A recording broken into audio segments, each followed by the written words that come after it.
کیا باپ جنت کا دروازہ ہے؟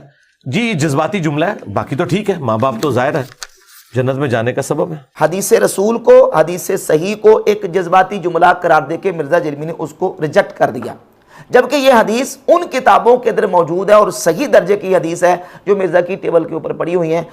بڑا تحکم اور بڑے تعلی کے ساتھ مرزا جیلمی یہ کہتا ہے کہ جو کتابیں میں نے اپنے ٹیبل پر رکھی ہوئی ہیں یہ کتابیں صرف پڑھی ہوئی نہیں ہیں، یہ پڑھی ہوئی ہیں۔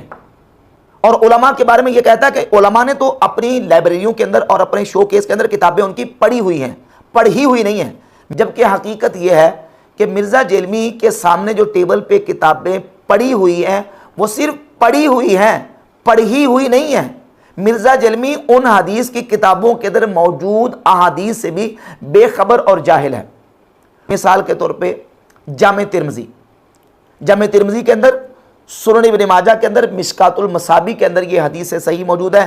جامع ترمذی میں 1899 نمبر، 1899 نمبر، اور مشکات المصابیح میں 4928 نمبر، اور سنن ابن ماجہ کے اندر یہ حدیث موجود ہے کہ رسول اللہ صلی اللہ علیہ وآلہ وسلم نے فرمایا الوالد اوسط ابواب الجنہ، والد جنت کے دروازوں میں سے درمیانہ دروازہ ہے۔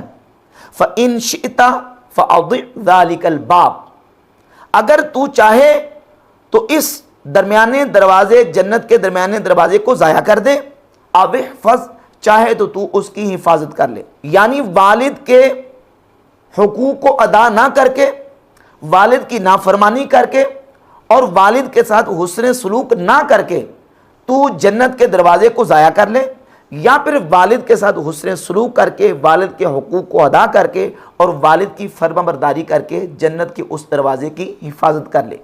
یہ صحیح حدیث موجود ہے۔ مرزا جیلمی نے یہ کہا کہ یہ جذباتی جملہ ہے۔